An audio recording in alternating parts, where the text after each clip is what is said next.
All right. I think it's just getting fired up. Can you hear me? All right. So, as far as I can tell, you can go see if the stream is up. You have the link, or do you need me to send it to you?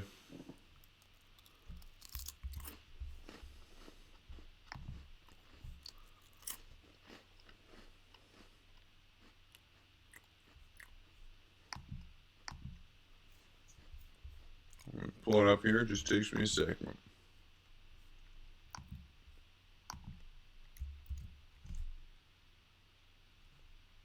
Oh, my computer is running slow. Not a good sign. Oh, it shouldn't say all quiet on the Western Front. We'll click it anyway and see what it says.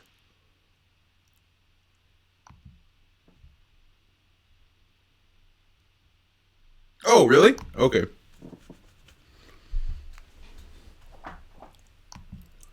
And then I just need to switch over to see if anybody has come into the room.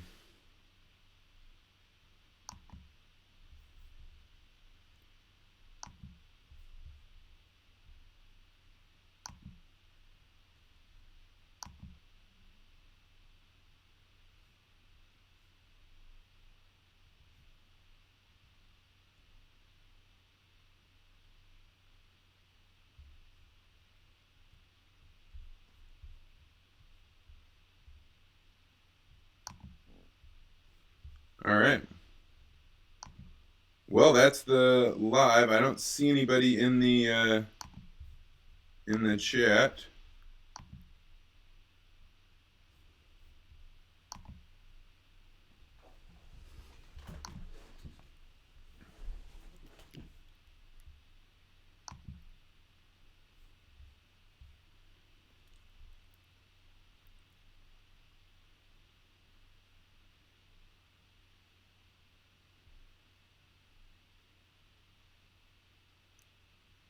The wrong link.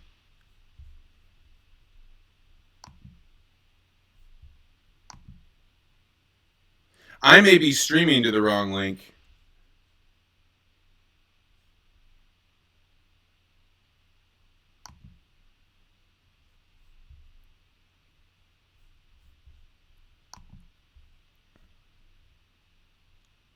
Oh, I think I know what I.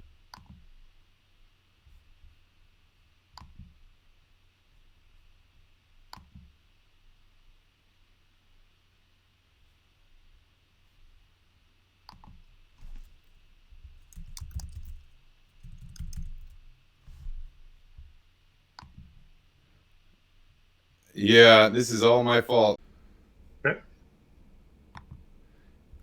Was anybody on the? Are you able to text with anybody or not? Text. Yeah, Dan's on there and Joseph Ring is on There there. we go.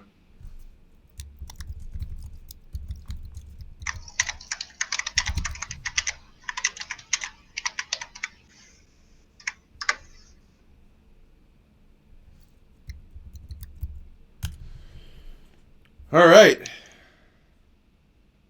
So sorry for the technical difficulties. I thought that I had this problem solved, and clearly I didn't. I'm not entirely sure. When Joseph says, "I think you guys picked the wrong one," if what that means is I chose the wrong link, or if there's anything I can share here, let me know. I don't want to change anything on the back end, but Lyle, how you doing tonight? I'm doing good, Vance. Uh, just sitting out here in my office and hanging out. We had a nice spring day today. So. What's the temperature like up in a nice spring day in Montana? In Montana, that's about 45 degrees. Snow's starting to go in a little bit, and then that's a heat wave for us this time of year. So. And not much wind, which is a nice change. We talk about wind and we couch it in terms of plenty of fresh air. It's a little more optimistic that way. Well, it's good to hear. I see that they're saying it's all black. The audio is fine. There's the screen back on. I'm just gonna keep going. So, I tweeted out that we would do it at 7:45. I see a few people on here. I think let's just get started. We just won't go too deep dive until 7:45, and I'll do an introduction there. But how'd you feel about this book? What was your initial takeaway? You picked up the book expecting something, and did it deliver what you were expecting? Yeah, it really did. I guess as I've read through it, though, the one thing that for some reason, I expected that he would have a formula or a theory about how to deal with mass movements. And as I have read through it, it's entirely a look at what is behind a mass movement, but not necessarily it looks at all the problems, but without necessarily a solution, which I thought was interesting. And it's been a fascinating book. It's interesting to look at it from the prism of his time frame. This was written in 1951.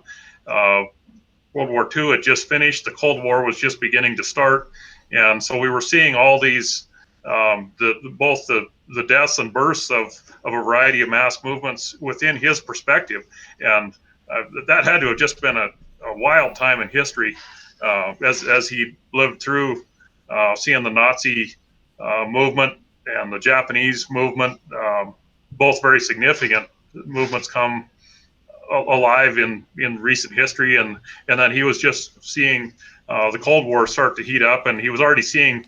I thought it was interesting. He was already calling the Russian thought process for exactly what it was. That it was not to be pacified, and it was a psychological movement that wasn't something that we could necessarily accommodate or pacify or appease. It was just something that we had to deal with. I thought that the when you realize what time it was written in, all of a sudden you start saying, is he working these ideas out because he's afraid they'll spread to where he's at? Is he working this out because there's no way for you to have written the words that he wrote as precisely as he did, hammered on as much as he hammered on them, without you having some desire, some reason why you want to know why these mass movements have begun. Did you think that too? Like, I thought this seems like a man who must have had deep conviction to go this far. I really did, because it felt to me like this was a guy. If you read his history, he was a longshoreman or a stevedore on the docks, and the way the book reads and feels, it's like this guy is sitting at home in his armchair, studying this complex world that's out there, and trying to come to grips with it. And he's obviously a very well-educated fellow. He quotes all kinds of classics throughout the book, and he relates them very, very precisely to the point that he's making. So if the book feels very conversational in that way, like you're sitting in a guy's study and you're trying to figure out these very complex problems that have happened over the last 15 years or 50 years in his case, and certainly to try to avoid seeing them again. And that's, I think, why I was wondering. I kept waiting for that. This is how we're going to fix this problem solution in the book, and it kept being. Here is another aspect of these movements, and here's another aspect of why people get there and how they get there. And so it was very it was conversational, but it was all about the elements of the problem, which I thought was interesting. And just when you think that you have it kind of like, okay, now I get it, he adds another layer of nuance and says, now it's some of these people but not these other people, or it works in this way and not this. Here's some nuance where it doesn't always work exactly that way. So I probably need to confess a level of apology, because when I read this book the first time, I knew it was interesting and I read it like pouring through it, First sentence, second sentence, I'm reading paragraphs. I'm seeing that it's amazing, and I plow right through it because I want to get done with it. And so when I was talking with people about how easy this book was to read, I had completely forgotten that if you read even one sentence, you can be just grappling with that idea for an hour. For like you could sit down and think about that one line and try and put it into context and feel perfectly content with having had a really good book session. And by choosing the shortest month and telling people it was not that big of a deal, I think I made everybody, including myself, rush through this, because while this is a thin book, it might as well be the same size as War and Peace as far as I'm concerned. Yeah, it really is a magnum in that sense. I was the same way. I got it off Amazon, and it showed up, and I thought, oh man, this is going to be an evening read. This is an hour and a half. I'll knock this baby out. And I got into it, and all of a sudden I realized an hour and a half's gone by, and I'm a couple chapters in. I mean, this is a really thought-provoking book. What's interesting is the conversational tone of it is. I was telling Vance earlier as we were doing pre-show that I don't typically write in my books much, but this one I was having to write things and put stars by things in brackets, and so I could come back and re-examine that concept, because I knew it was going to come up again. And so this book is marked up. I about wore out a pen in it.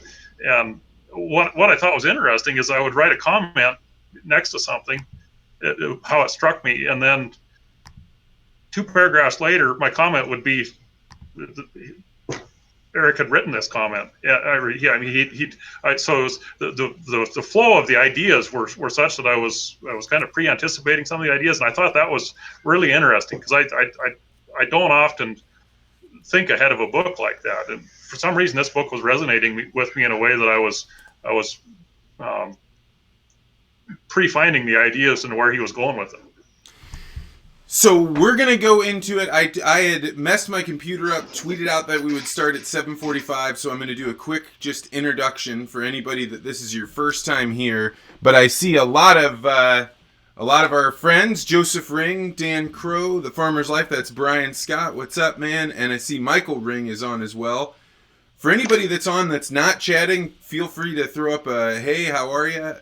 Even if you didn't read the book, if you're just here to check out what we're doing, feel free to participate, because we're going to be talking about some ideas that are going to be relevant in today's day and age. And you may ask a question about the book that we didn't even think of. So feel free to join in on the conversation. That's why we're doing it here in the way that we are. I think that we're going to talk for, maybe an hour, hour and a half. We'll see how the stream goes. What I want to do is talk with Lyle about some of his initial reactions to the book, some of the parts that really stuck out to him. And then as you guys go through, I'd like it if you brought up your own thoughts about it. The book was divided into 4 sections, and I would just read it off the top of my head, but it's more or less the appeal of mass movements, the potential converts, united action and self-sacrifice, beginning and end. And I'll say that there are some parts here where the nuance that he goes into, we maybe don't need to spend too much time on. You'll only get it if you read the book. But there are some sections that I want to spend some time with. Specifically, I want to talk about who are the potential converts. I thought section 2, part 2, was very interesting because it made me look at who was ripe for that sort of movement joining. And then I want to talk about the united action, self-sacrifice, and then go into the beginning and the end. I am perfectly happy relating any of these ideas to what's going on in common society, and I think that our goal here should be to remember that we are not trying to talk about any one person's specific politics. That is irrelevant. The blue team or the red team that you're particularly on, or some other team that you're politically on, you're having a right to those opinions and ideas, and I want you to have them. Here, what we're going to be talking about is, do we see mass movements beginning, and what are their genesis? And the judgment is something to be done at another time. Here we want to talk about, how does this fit into the model, and is it something worth learning from the book and applying it to today's day and age? So, without any more, I see some other people on here. Danica, Hannah, welcome back. She didn't finish the book, but she's here. You are welcome to be here. And Gina Snyder, good to have you to here. So there was one thing that I wanted to read, and it's right out at the very beginning. On my book, it's page 11, and it says, "When hopes and dreams are loose in the streets, It is well timed for the timid to lock doors, shutter windows, and lie low until the wrath has passed. For there is often a monstrous incongruity between the hopes, however noble and tender, and the actions which follows them. It is if ivied maidens and garland youths were to herald the four horsemen of the apocalypse. That's maybe the scariest line of anything I've ever read before. Did you have that line marked in your book too, Lyle? I didn't. I didn't actually fold a page or make a mark until about page 12. But that one, it does jump out, and that's, man, that gets to the meat of things as we see these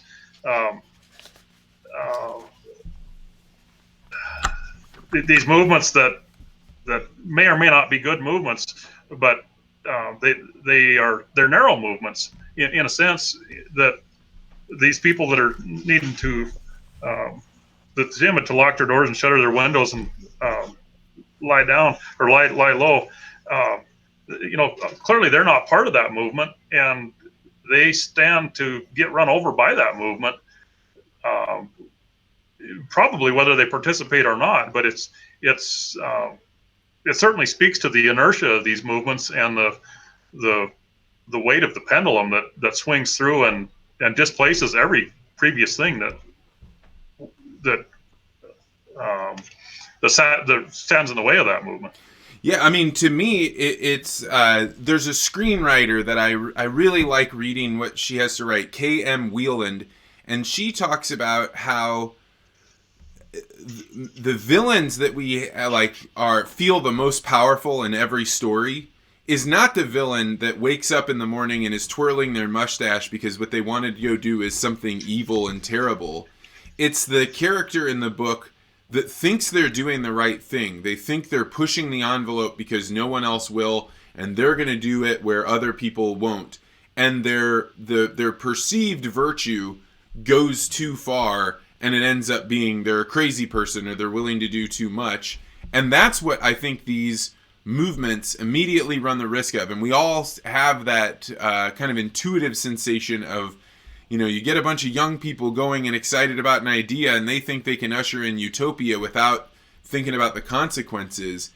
But I had never thought about the idea much more than that. Like, oh, you don't want them to get all riled up and start revolution. But when he starts talking about the ushering into the four horsemen of the apocalypse is a process, and who joins it is a process, and what conditions are going on in the environment, what conditions are going on in their own lives, and then how does it kick out into the wider world. Do you remember the first time in the book when, well, you were saying it was about page 12. When did you start seeing that this book was a little bit different? I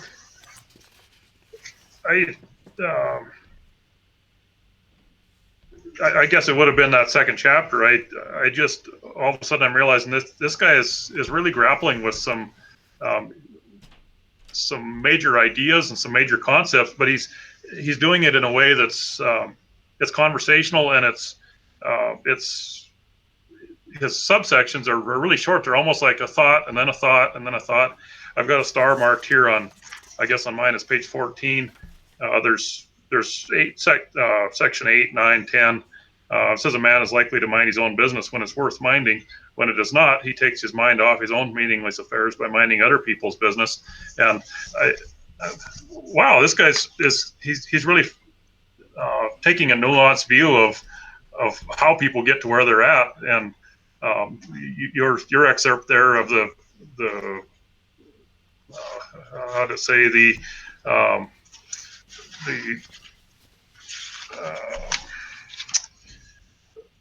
ivied maidens and the garland youths, it really speaks to that concept of good people being enveloped in this movement that becomes not good or counter to their interests, and it was all because, as it speaks about later in the book, boredom or somehow a need's not getting met. I mean, I see in section 9 in chapter 2, I read this part and I realized something about myself. He said, the less justified a man is in claiming excellence for his own self, the more ready he is to claim excellence for his nation, his religion, his race, or his holy cause.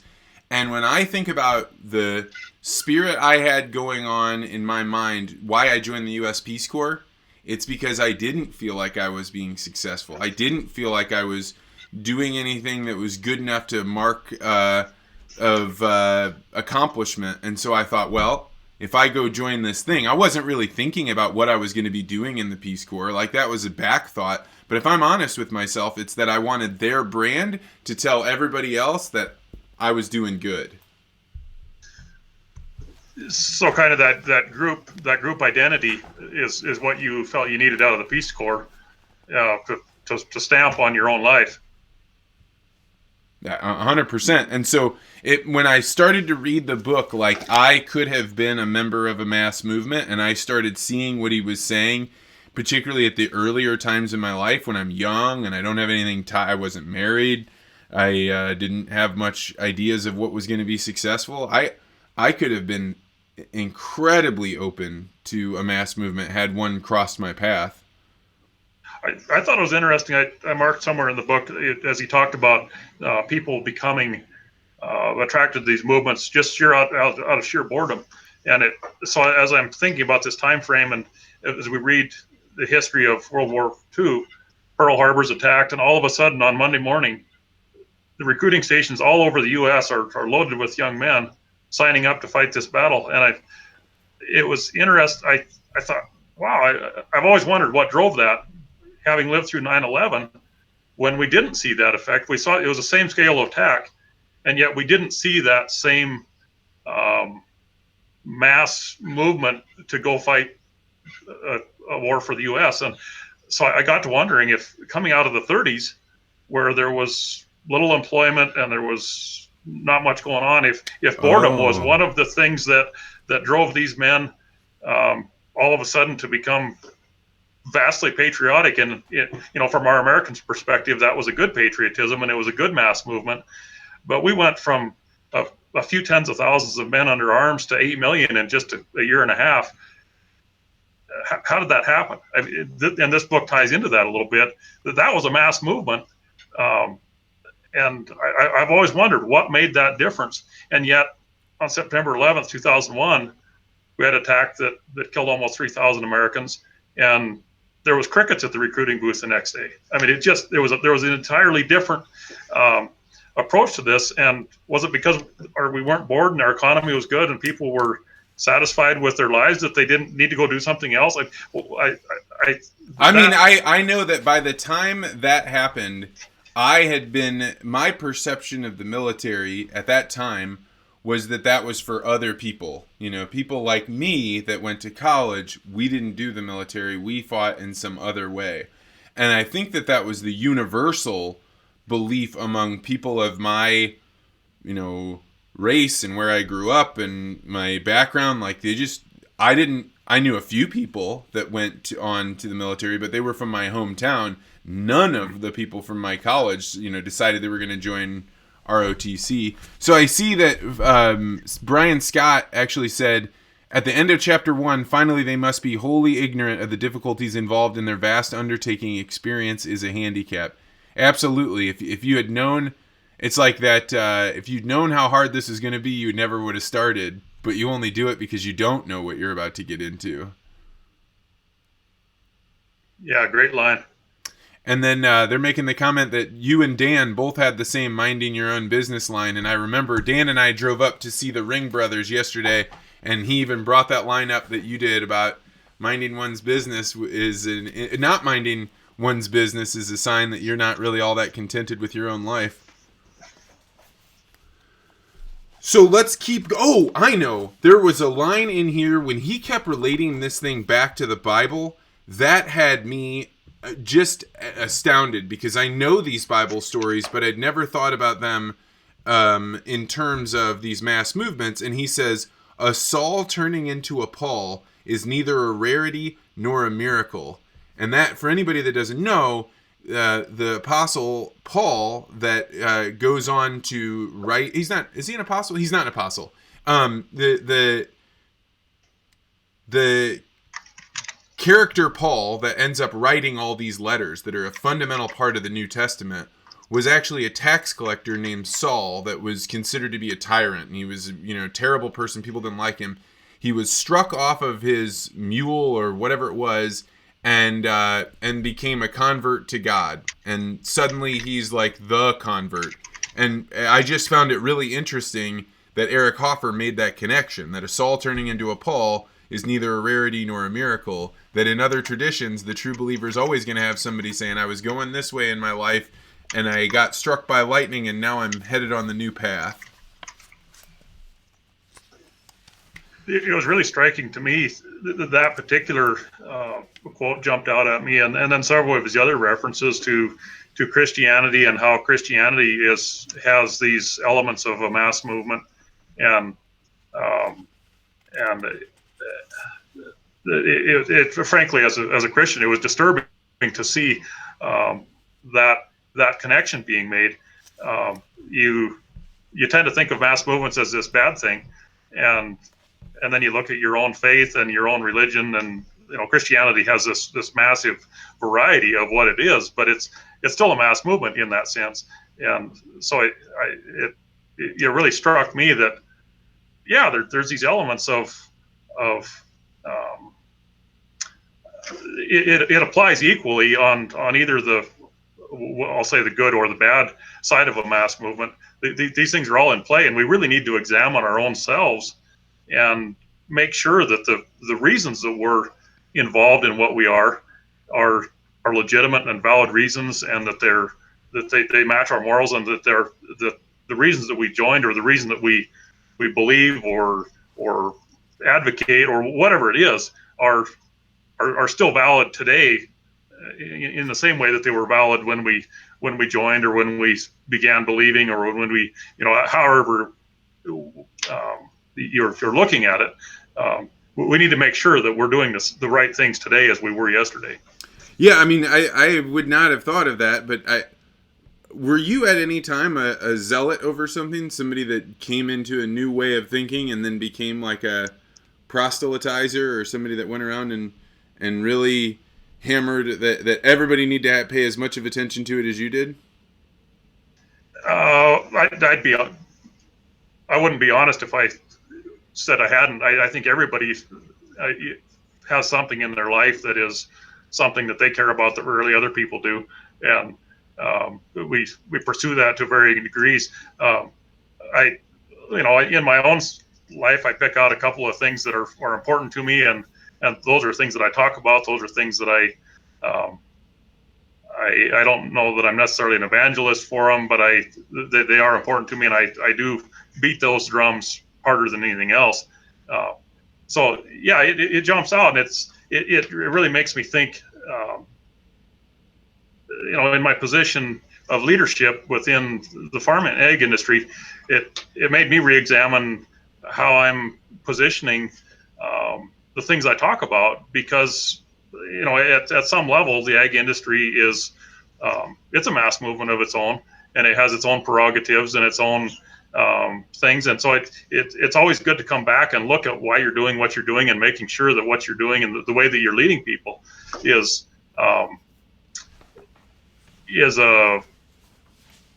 morally right, or is on the right track in a future perspective, making sure that where you end up is where you want to end up.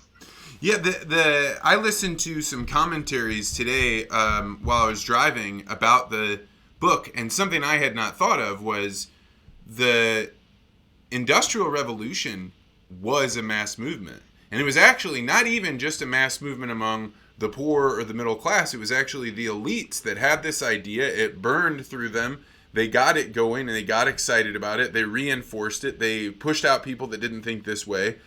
And you don't think of it, the Industrial Revolution, in that way. But I'm sure that movement then kicked on other political movements, like the Revolution and Freedom from Great Britain, which would have been a mass movement. It's just, you don't think of them in this way. And to Michael's point, that in church today, I was thinking about why the disciples left their entire lives behind to follow the mass movement with Jesus right at the beginning. The Bible does just kind of skip over that. They just say, Jesus went out there, talked to him, and they were like, "Yeah, let's go. I'll make you fishers of men," and they were in. Yeah. Yeah, I've always wondered about what those men, where they were at in their lives, and how they made that sudden. The way that it's written, it seems like it was a sudden thing, but clearly there's had to have been some background for these men, that they were looking for something bigger in their life than what they had, and just being fishermen wasn't it, and just as you look at the kind of apostles and disciples those men became, they had to have had some inkling before that, I would think. Yeah, I mean, and you have to wonder if the reason that part of their story didn't make it into the final meting out of the holy books is that was not a part of the archetypal story that mattered. It was they were doing something, and whatever it wasn't worthwhile compared to what they were called to do, which is probably what everyone's perception is that's a part of a mass movement. They're thinking, the thing I was doing is not who I want to be. And that kind of leads us into the part on who joins a mass movement. When you started reading part 2, and I'm interested in people online thinking of this, who is the most surprising to you of the groups that you thought, oh, I hadn't thought about that, but they probably are the type of person that joins a mass movement. I just didn't think of it that way.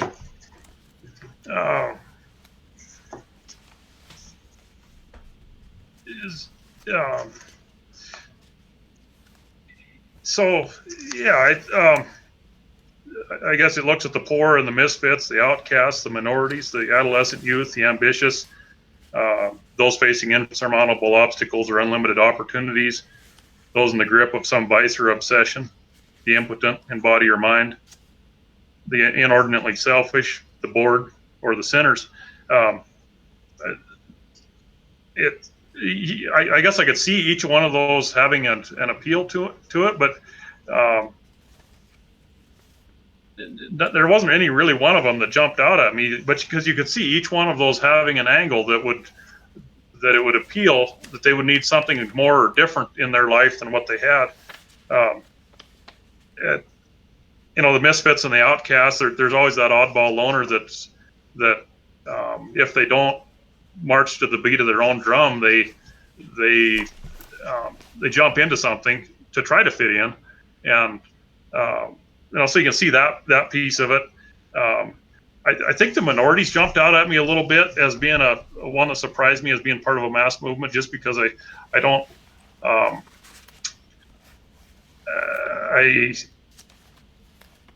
I guess I don't I can see the idea of an uprising to change a lot in life, but I don't, at least in my my provincial viewpoint, I don't tend to think of things as from a minority standpoint, more as a group of people who are underserved or are their needs aren't met in life. So I don't tend to think of things in terms of color or creed or nationality or whatever. I look at it more as a group of people that are in a situation that is untenable for them, and so they look for a remedy in that. Yeah, the one that surprised, the part of it that surprised me about the minorities is when I got to thinking about it, it would make sense in minorities like the poor blacks that wanted to fight for civil rights. And so they were minorities. They joined into a movement and they got it going. I think there are another kind of minority in the sense of the lower power minority. So Gandhi helping the poor. But the thing that I found the most interesting about the poor part of it was that it was the new poor that were the most likely to join a mass movement. They remembered what it was like to not be in the situation that they're in. They aren't so beaten down by their circumstances. They haven't accepted some sensation that they're beneath other people. That one I was like, yeah, I guess that makes sense, but I wouldn't have distinguished the new poor from the old poor had he not brought it up. That is an interesting distinction. As we look at our economy today, you see and I have friends that are engineers or in job situations that they seem to bounce from employment to employment quite a bit, and they're either riding really high or they're riding really low, and it just depends on what the job markets are doing or what the company did or whatever, and you can see those that person that has been living the suburban lifestyle and now hasn't had a paycheck in 3 or 4 months or a year. They still have they have the desires, they have the memories, the recent memories of what it was like to be on top of the heap. And so yeah, I can absolutely see that person grasping onto, or that group of people grasping onto a movement that offers more stability or hope or promise than what they've currently got. I was just thumbing through here. I can't find the exact right page, but there was one where it was basically the frustrated. And I remember thinking about, I was just finishing college, and I'm super afraid that no one will hire me for a job. And if I had finished college and not found a way to get employment, and then had all that debt stacked up, I think that I would be thinking that the system was rigged against me, because it would be a lot easier for me to, at that point in my life, to say it's not the fact that I got a degree that the market isn't demanding. It would be that the market itself is broken, and I see that, and I think that's what scares me. I talk all the time with guests. All my poor guests have to hear me rant and rave about the student loan crisis. But I think that's a definite ripening agent for people that are frustrated. They had dreams of making money and being a part of the middle class or the middle upper class, and now they can't even buy a house or get married. That's not good. I think that's a critical key as we look at what's happening in our country today. There's been recent a lot of commentary on Twitter about why is Sanders rising to the top of this heap. I mean, what's behind the Sanders movement? And I think you've hit it right there. You've got a broad swath of society that is not satisfied with their current situation, and they frankly don't see a way out short of very dramatic change. And for good or bad, I'm not taking sides on the thing, but it is people who have a glimmer of hope are going to be far more likely to take steps to change that than the people with no hope at all. And so we see these college educated people in their 20s to maybe early 30s that are in that situation. They've got hope, and they came from something that was good, but there's an awful lot of desperation that underlies that hope, especially if you're sitting on 5 or 6 figures of student loans or some insurmountable pile of debt. It's a desperate situation, and it makes you grasp at straws. Hannah wrote a line here: unless a man has the talents to make something of himself, freedom is an irksome burden.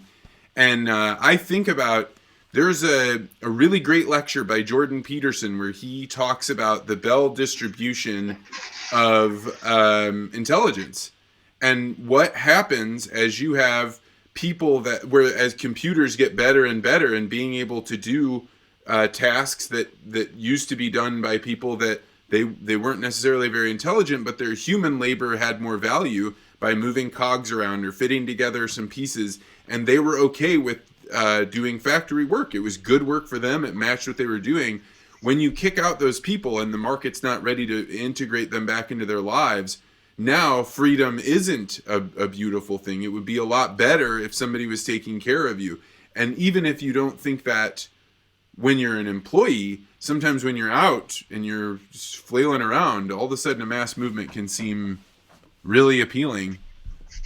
I thought it was interesting to the comment that Hoffer made here in the book about along the same line about slavery and slaves feeling, I don't remember quite how it was put, but to the extent that slaves don't desire freedom because they don't need freedom, and it's not something they need because everything's taken care of for them, and they've got a stability in their slavery that freedom would curtail. And I that's one of those things you read it and you think, man, that goes against everything that I think I know.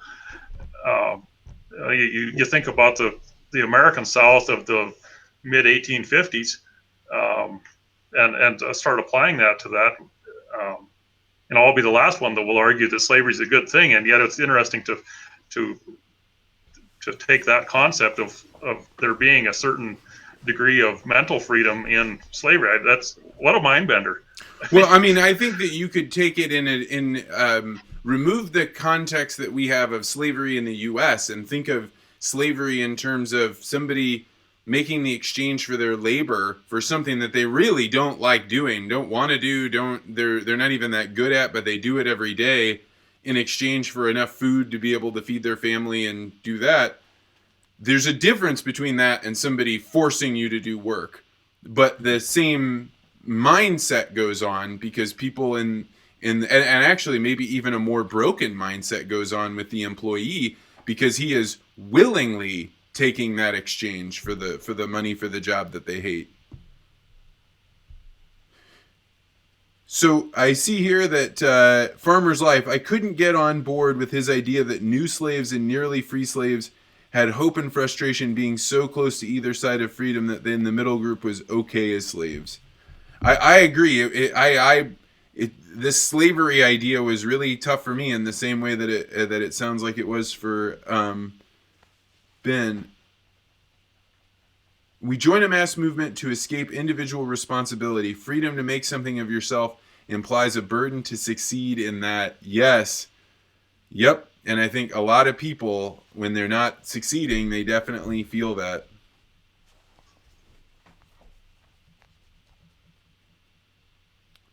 And Hannah talks about where freedom is real, equality is the passion of the masses. Where I feel the U.S. is right now, where freedom is real, equality is the passion of the masses. I think you're right, Hannah. That is a really big one for me. I think so. This goes along with freedom. I have this theory, and as I was reading this book, it really hit me even harder. I keep talking about virtual reality, that how much it's going to change the world. I think that one of the things that can happen is people are going to start using VR to escape their problems and their challenges and their whatever, and their life will decay. They won't have meaning there. And the people that are meaningless are the people that he's describing in here. And I think that you couple that with student loans and people having experience without actually having it be a real thing with risk.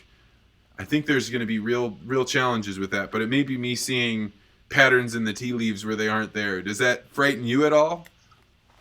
Oh, it absolutely does. I look at where we're at, and I see social media being that, in some sense, being that virtual reality that you mentioned, and it reminds me of reading the book The Brave New World back in high school.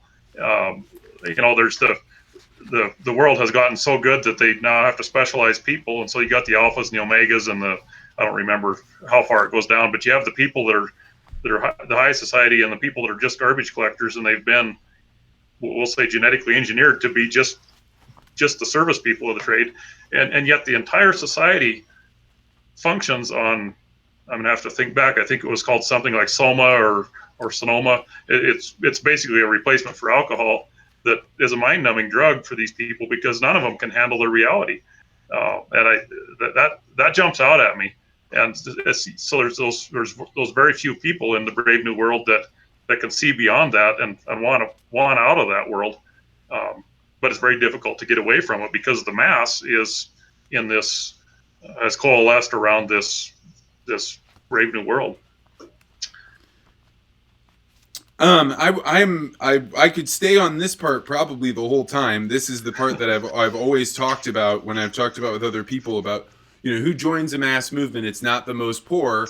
Oftentimes it's people that are, going to college. They've either got money or they've got big opportunities, and then they are looking around, and I think that fear of not succeeding. I see here, Gina wrote, the unemployed are more likely to follow peddlers of hope than handers out of relief. Oh, that is an interesting passage. So I wanted to talk about some of the unifying agents, because I think that those are some of the characteristics that are good to look out for. I got pretty far in to section 66 in I think in chapter 3, or in part 3. So it's chapter 14. Hatred. Common hatred unites the most heterogeneous elements. To share a common hatred with an enemy even is to infect him with the feeling of kinship and thus sap his powers of resistance. I think that is true in every part of life. You know, as you start finding people like in your workplace that you dislike, and you can get other people to dislike them with you, then that hatred burns more and more, and it unifies you two together, or you three, or you five, and we just have a common propensity to picking out things that we disagree with and turn that into a motivating agent to bring us all together. Yeah, that jumped out at me also. His comments about hatred, and then his comments about the need for a devil. It says, we have it from Hitler, the foremost authority on devils, that the genius of a great leader consists in concentrating all hatred on a single foe. And it was really interesting to me how he talked about how the Jews were the perfect enemy for Hitler's purposes, because they were mostly foreigners, or could be made to be foreigners, and they had this otherworldly connection. And then he talks about somewhere in there that they couldn't eliminate the Jews because they needed them as an enemy, and they needed that focal hatred for the mass movement to work. What a mind bender! Isn't that wild to think about a group that? I mean, what a manipulative.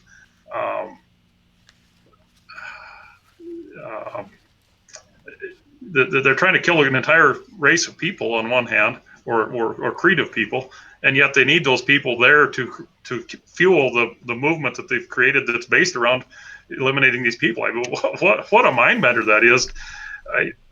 I'm still wrapping my head around it. I mean, to continue on that point, that once I started to see how much the symbolism was a unifying thing for people, and you start thinking of the Jewish people not as a people that they were trying to exterminate, but like, we're going to turn them into a living symbol, that is powerful, and that is propagandistic. Then they still are among you, or you can still blame them for any of the things that haven't been fixed yet or aren't going right. And when you get to section 83, it's the last paragraph, it says, words are essentially an instrument in preparing the ground for a mass movement. But once the movement is realized, words, though still useful, cease to play a decisive role. So acknowledged the master of propaganda, Dr. Goebbels, and admits in an unguarded moment, it cannot be denied that more can be done with good propaganda than no propaganda at all. And to make that connection with the Jewish people is really startling. Yeah, it's this book's going to keep me awake nights for a week. I can tell. It's there's plenty to think about in it. You know, the other section that I thought, I thought this unifying agent section was, it was the place that actually stopped me from continuing to read very closely, because I got so slowed down on this part. But he ends up talking in 85 about Islam imposed its faith by force, yet the coerced Muslims play a devotion to the new faith more ardent than that of the first Arabs engaged in the movement. When I read that, I wondered, is that what happened when the conquistadors came over to the Western world and started, having missionaries teach the native peoples these other religions, and they joined them? Or is that what happened in Rome when they went up and beat the Gauls, or then later would turn it into Christianity? Is that what was going on in the past? I just never thought of it that way. It is really interesting to think about that. It's interesting that the comment there about how the newly converted have greater, or the forcefully converted have greater identity with the unit than the people that actually started it.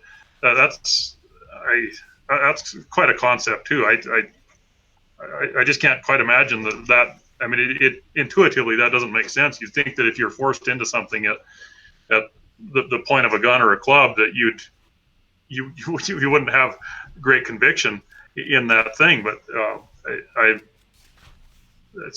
don't quite understand where he's going there. Well, and then when they end up talking about action a little bit later, and they start saying that there's an amount of action that a person takes that once they take it and they kick off this mass movement, it starts burning much hotter.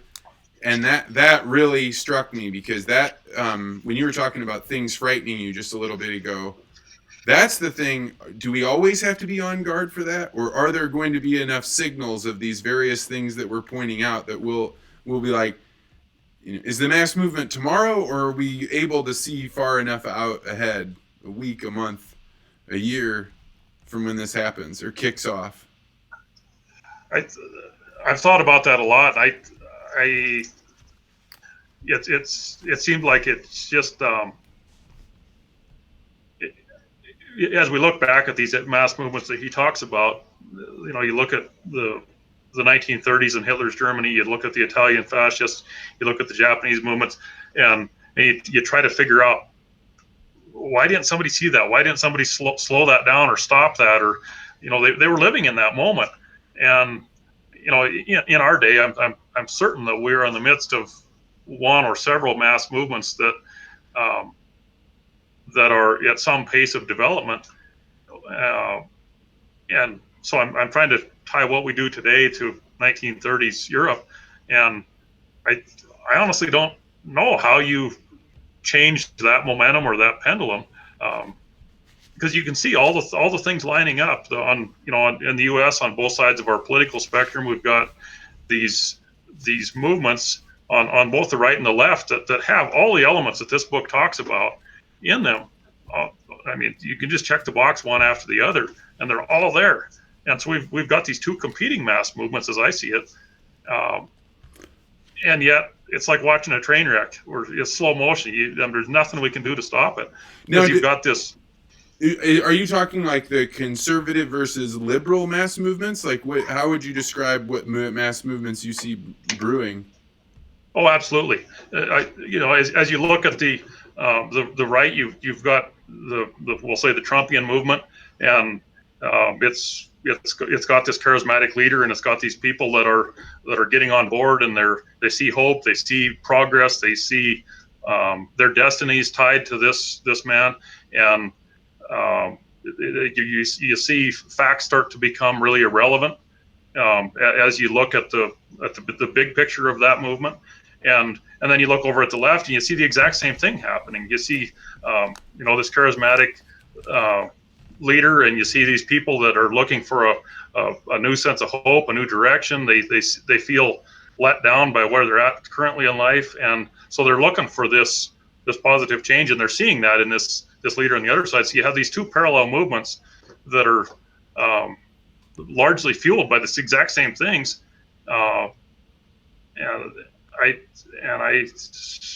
it's sitting in the middle of that and looking at both those movements happening.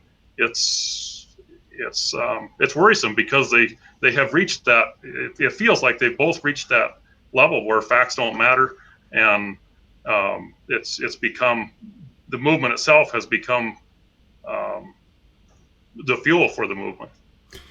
I completely see your point of view. It was funny, because when you were saying about the right having a charismatic leader, I as soon as you said it, I was like, oh gosh, he's right.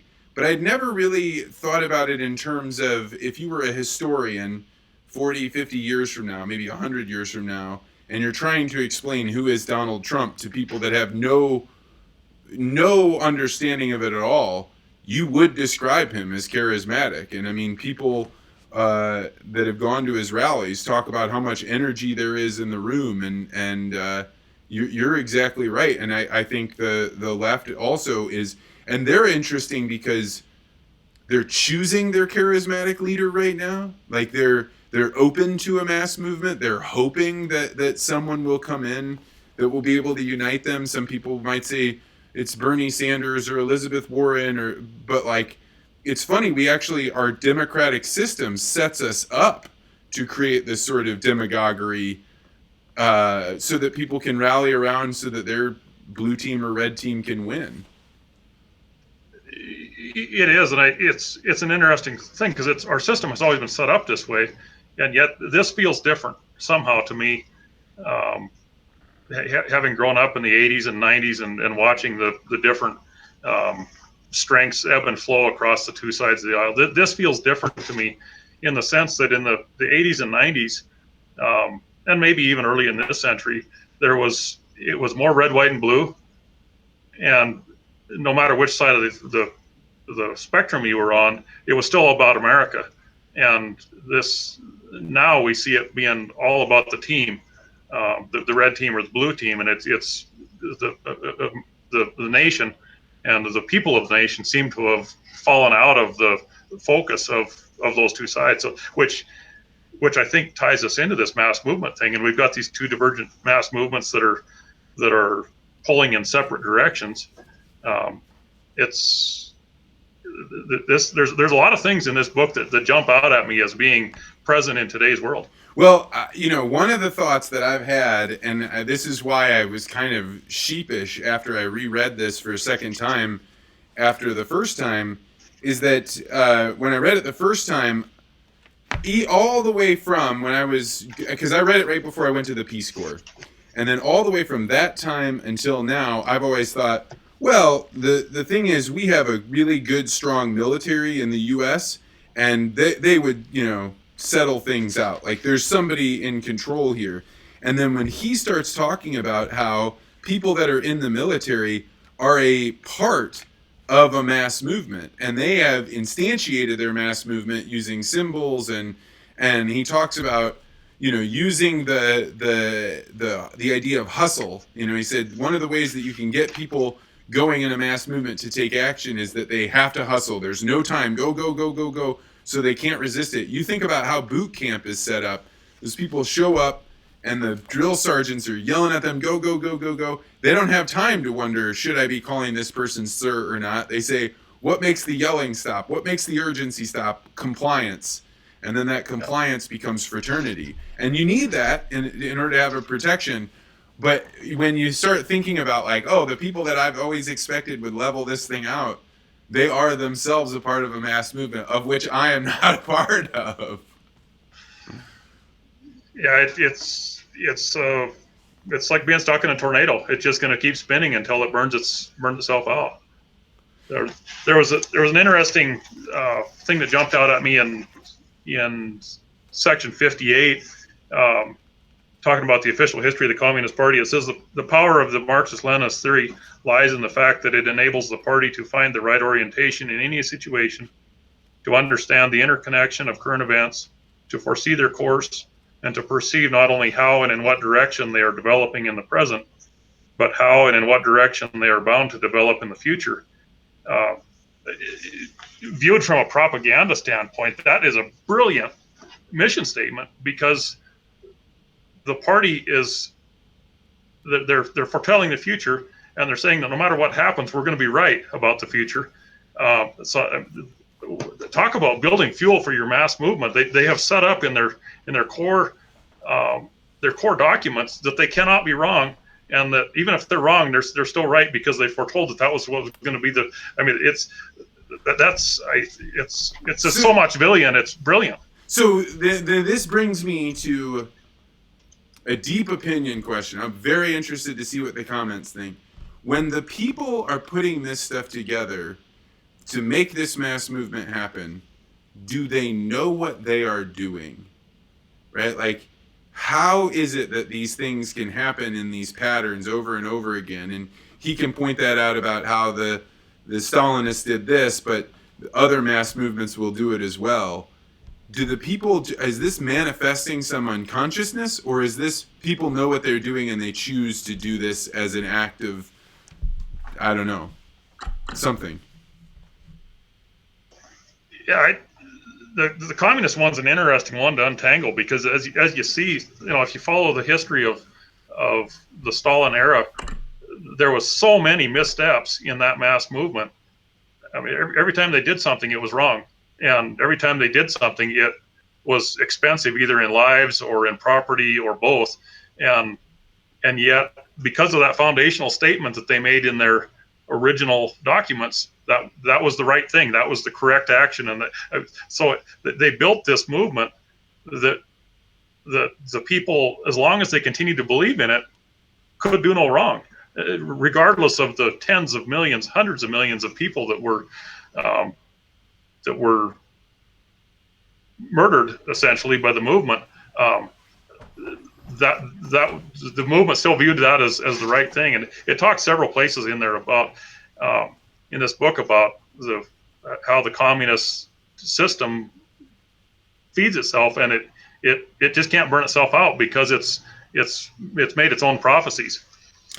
Yeah, that's the thing that as you get older, I mean, there was somebody talking about, people that are growing in a certain way. I don't remember if it was organic or non-GMO, but it was some limiting form of agriculture, and basically saying, yeah, but we can't do this, and we know that if people start starving, we'll change our ways. And I was like, no, that's not the way this works. People will actualize on their beliefs, and you can't count on the fact that people will be hungry, or people will starve to death, or people will enact violence on other people.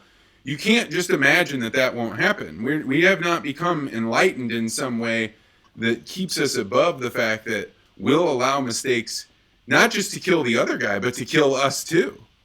Right. Yeah. So, I guess the more precise way to ask the question I was thinking of is, the person that's writing down that doctrine, are they sitting there thinking, I'm being sneaky? Like, ha ha ha, I'm getting away with this? Or are they just swept up in this thing? And I would include that as the leaders, right? I know we paint Hitler and Stalin and Mao as maniacally evil, but did they believe that they were doing the right thing? Does evil know that it's evil?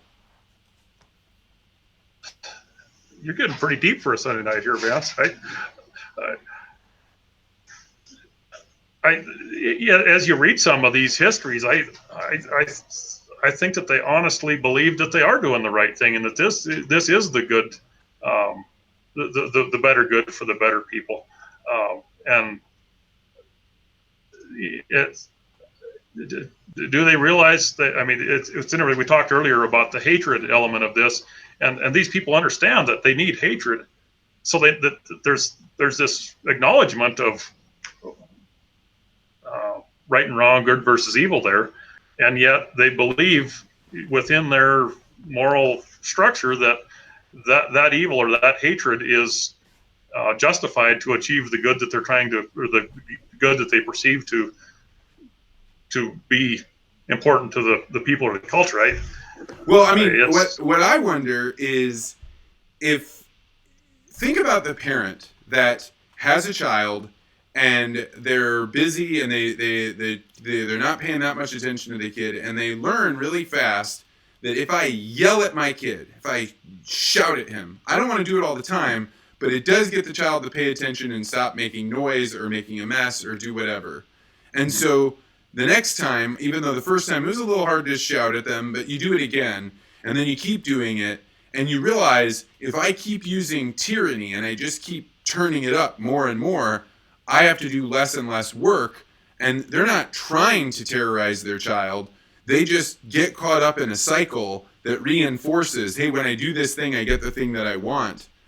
And I have to wonder if that's how all humans head down the path of doing this kind of evil. It's like they tried something and it was easier than doing it the right way, so they cheat enough to knock them off the path. That sure could be in play. It's, as you watch both the communist and the Nazi movements, which were essentially variants of the same thing, they did build on themselves hugely. One thing I thought was interesting, I was reading the other day some history about when the concentration camp killings happened, largely within the Nazi system, and they were actually fairly early in the in the system, there was a large number of people that were killed pre-1940, which I thought was interesting because I've always viewed that system as ramping up rapidly, and after the war started, when the U.S. entered, but that it was already building by 1934, 35. There was already a certain number of concentration camps, and so this it did build. And as you say, that they kept getting that effect. They kept yelling louder and louder, or hitting harder and harder. But they didn't ever. That never plateaued. It just kept getting bigger and bigger, and they apparently weren't getting the result they needed because it kept getting bigger and bigger. Yeah, and I mean, this kind of the bigger and bigger is the thing. As an individual, do you think there is anything you could do to stop a mass movement?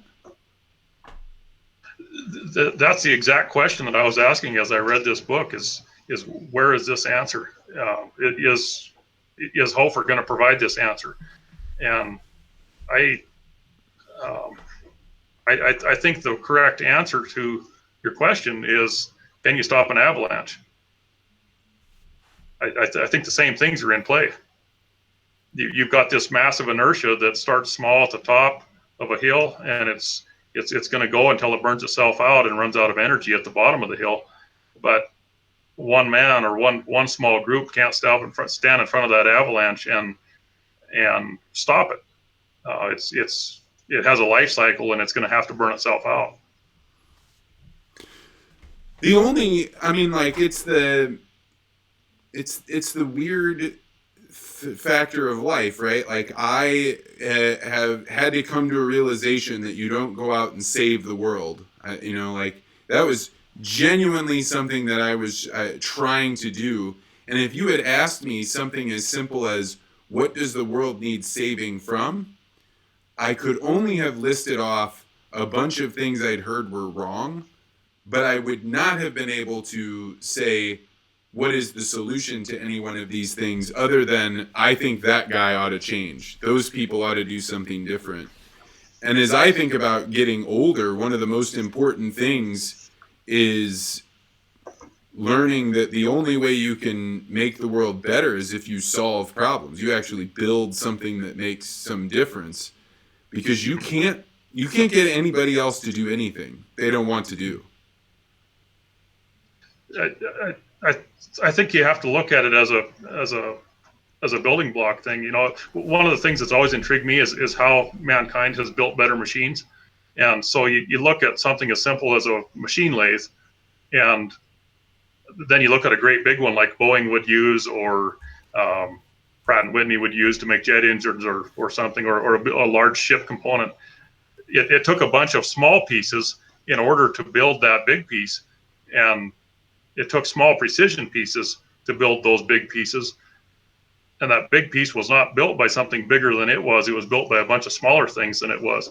And so as we look at these mass movements, I think that's how we can combat them.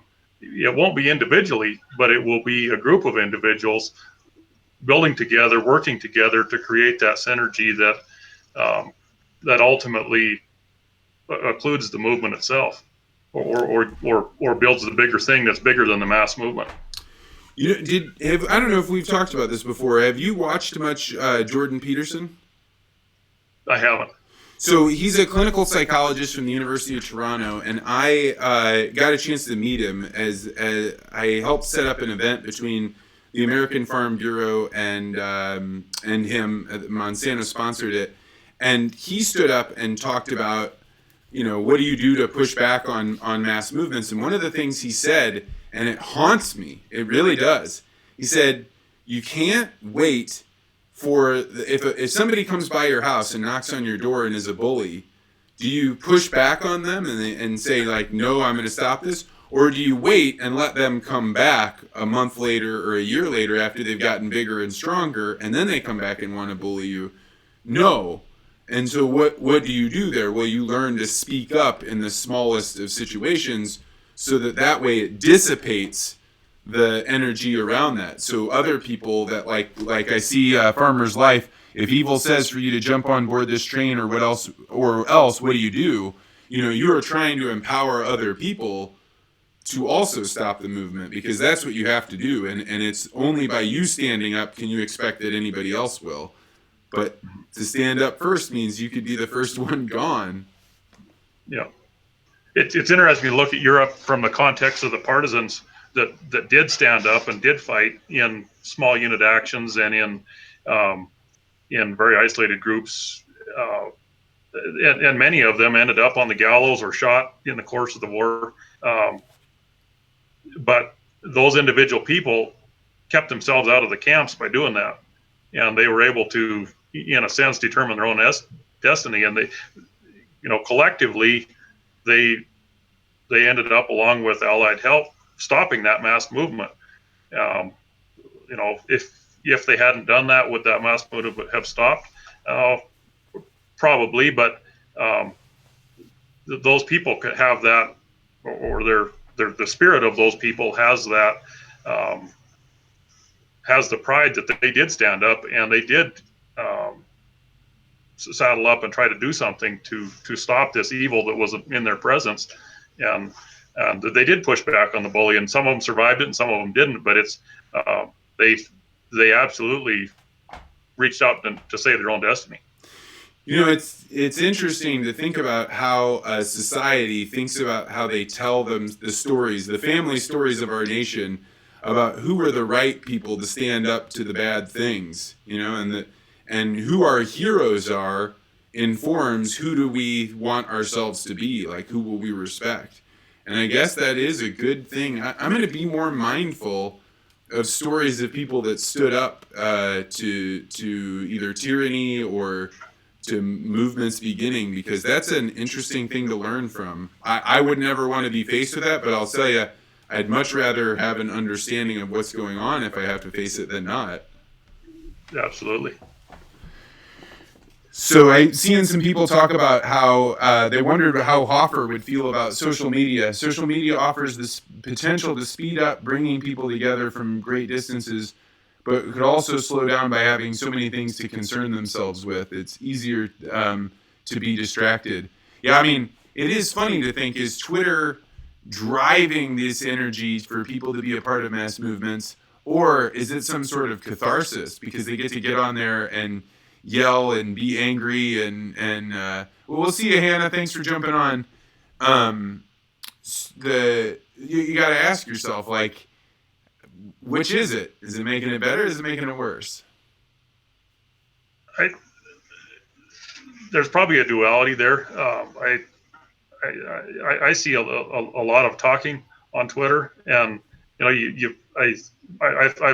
ruined my Twitter feed because I've followed people from both sides I'll say the spectrum rather than both sides, and so I get all these different perspectives, and it becomes overwhelming at some point to try to sort out where the right is, unless you just back off from it and become that individual again. How much do you watch national politics right now? How closely do you follow who's in the presidential running and all that stuff? Oh, not real closely, I guess I would say, other than what comes across my Twitter feed with whatever the results of the current caucus were, or that sort of thing. I've looked into the policy positions on the different sides to see where they're coming from, and other than that, I don't follow it too closely. I really, in the last couple of years, I've just started to view it as no different than watching WWF wrestling, and I realized that mentality is good because it got me out of the which team won today, which one right. took the big swing and made the big slam. But on the other hand, it's also made me completely calloused to what the flames of energy are going into right now. And I have a very low connection with what's going on with the president, or I don't know. I don't know if that's such a good thing, because you could also be missing the fact that things are building and you're not aware of it. I found it interesting being back in D.C. For some of our grain industry lobbying. you find a very different picture inside the Beltway than you do in Twitterverse. And it's, there's all the stuff that happens on social media, and it's just kind of this low-level background noise, white noise, you might even say. And then you get back to DC and sit down in an office and you're talking with, either you're up on the Capitol Hill talking to a senator or representative, or you're over in the USDA building talking with a senior policy person, and things are going right there, and the conversations that are happening are high level, and they're efficient, and they're detailed, and they're down to business. So it's really interesting to be back there and see that perspective, and then go back home and get on Twitter and see what Twitter's saying about DC. And it's these two totally different worlds that are just completely separate from each other. I mean, it's like they don't even exist to each other. That is mind-blowing to me. I'm shocked to hear you say that. It may not be 100%, but that's I would say that's the 100,000 foot view that I take of it. Is that Twitter is just all this noise, and then the real work is still getting done back there in the Beltway, and there's good people going to work every day and doing their job, and they honestly are trying to do the best thing that they know how, working within the realities. And there's certainly a left-right split back in DC. I won't gloss over that. It's that when you have these conversations, you have them recognizing that the conversation is happening through a prism of one side of the aisle or the other. But at the end of the day, both those sides of the aisle are working very hard to do what they think is best, and that what you think is best is often closer than you would imagine if your whole viewpoint was through Twitter or Facebook or whatever. I mean, I think that's probably a very interesting place to leave this, because one, I think that's really important to think of, because if you had asked me what's going on in DC, I would have said pandemonium is like blood in the streets and people at each other's throats. And you're right. It's just a painted bunch of propaganda. And as much as I feel like I've resisted it or avoided it, I haven't, because it seeps in.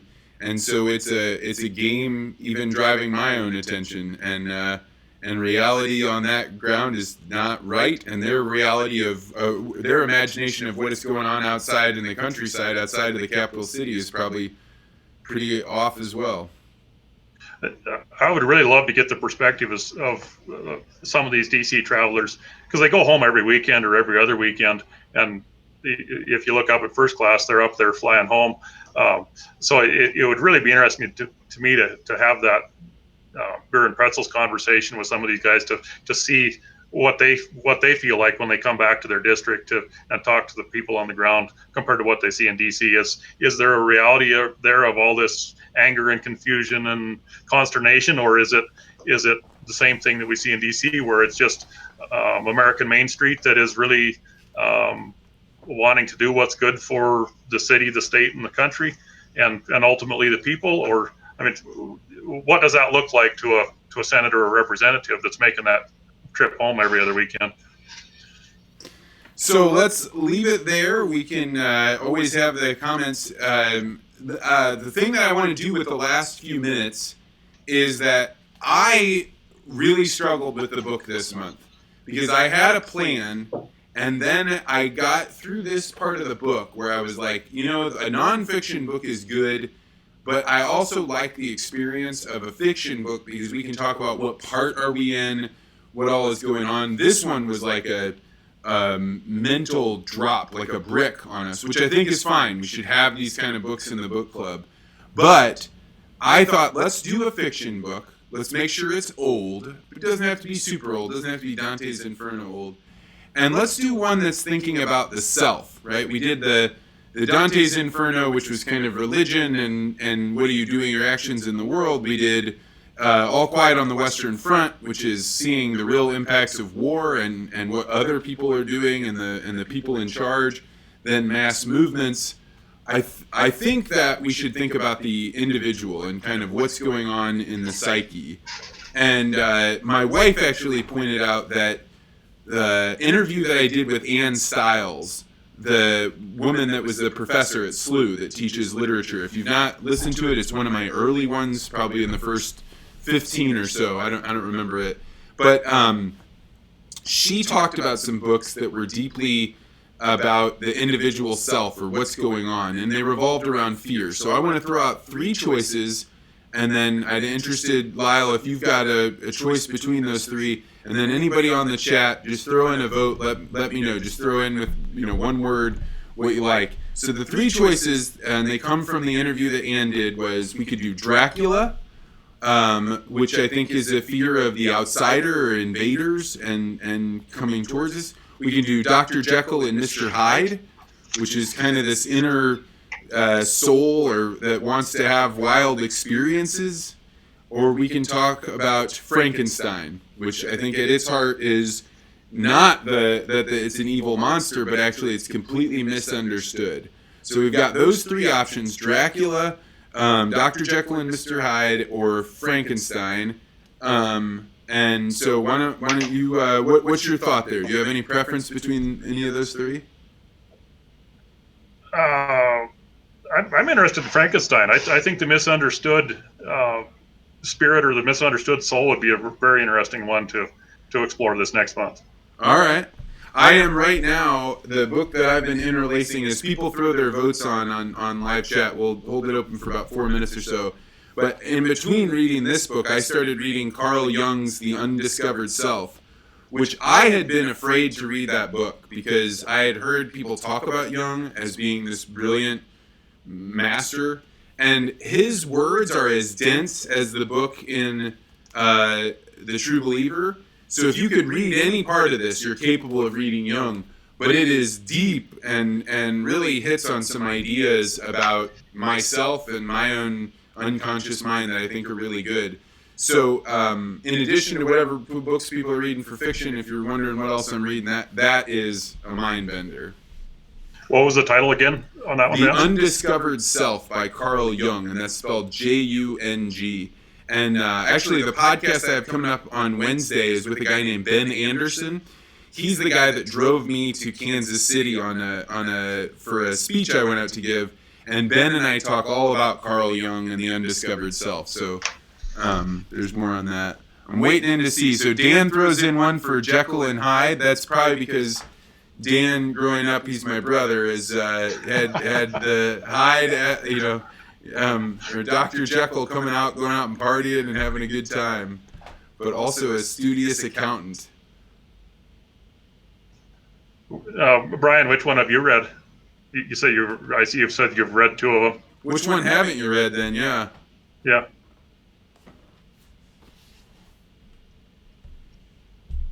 And it looks like Hannah jumped off, but maybe we can get Danica's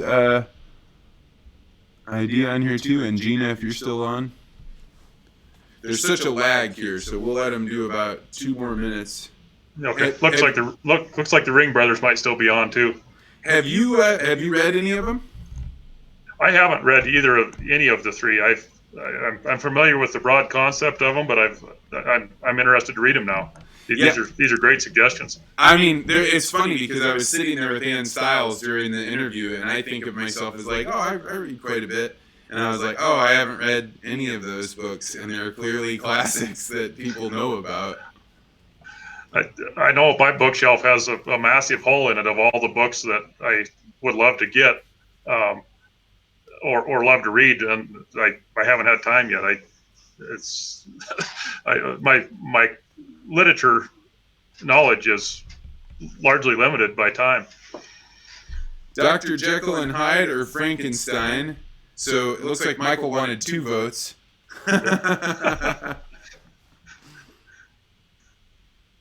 All right. Typical farmer. He wants his cake and eat it too. That's right. He couldn't decide.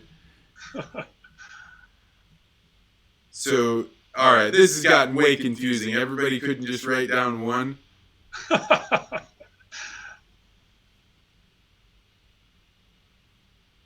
So it looks like we've got 2 Hydes, 2 Frankensteins. No Draculas. And one reader of Dracula. Oh, really? Yeah, Brian just threw on that he's read Dracula and Frankenstein. So I think that's a Hyde recommendation. Okay.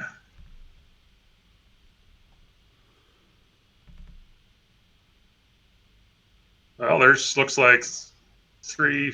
There we go. I think that Gina threw it Jekyll in. and Hyde. That's over in. We'll do Jekyll and Hyde, and we'll do it for the last Sunday of March. I knew this threw you guys off, so I do apologize that I maybe should have just done March 1st, but we're on to a new book. If you haven't finished this book, it's worthwhile. We'll do Jekyll and Hyde, and if there's anybody else that wants to try a hand either at being on the call with Lyle and I, maybe we'll try it with the third one, or if somebody wants to put together the study guide, that's also another idea. So it'd be nice to have somebody that thought, hey, I really like this book, and maybe I want to put together some questions. So if you think of it and you're interested in it, just let me know, and we'll go from there. Well, Lyle, thank you again, as always, for joining me. You are a great co-host, and I'm glad you were here. So if people wanted to get a hold of you, I think everybody knows you, but in case they don't, how do they get a hold of you? Lyle Benjamin 4 on Twitter. So at Lyle Benjamin 4 is my Twitter handle. All right. Well, we'll see you guys later. Thanks so much for joining. I'm glad you guys were here. Thanks, Vance. Thanks, man.